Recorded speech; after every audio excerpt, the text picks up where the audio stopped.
ఈరోజు మీలో కొంతమంది ఈ బాధలు పడుతుండొచ్చు, సొంత వాళ్ళ చేత బయట వాళ్ళ చేత. సొంత వాళ్ళే మీ గురించి నలుగురికి చండాలంగా ప్రచారం చేస్తా, వాళ్ళ బతికట్ట అయిపోయింది, వాళ్ళ బతికిట్ట అయిపోయింది, వాళ్ళు తేడా, వాళ్ళ కర్మ ఎట్టగాలింది అట్టగాలింది, వాళ్ళ బతుకులు ఎలాగో నీ గురించి నీ వాళ్లే ప్రచారం చేస్తుండొచ్చు, నలుగురికి పట్టిస్తుండొచ్చు, నలుగురిలో వాళ్లే నిన్ను నవ్వులు పాలు చేస్తుండొచ్చు.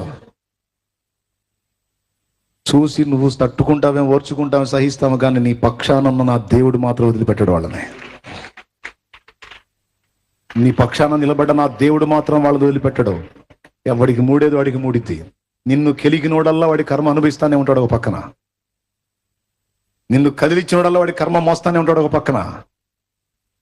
నిన్ను అపార్థం చేసుకొని ద్వేషించిన వాళ్ళంతా వాళ్ళ సావు మూడిద్ది,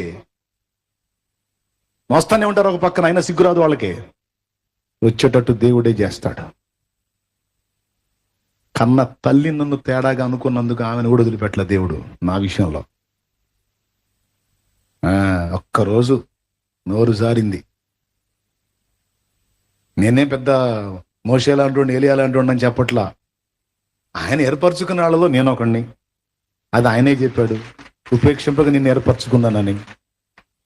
ఇక తల్లి లేదు, తండ్రి లేదు, అన్న లేదు, అక్క లేదు, ఎవరైనా సరే దాని ఫలితాన్ని వాళ్ళు అనుభవించాల్సిందే. ఊరుకోడు.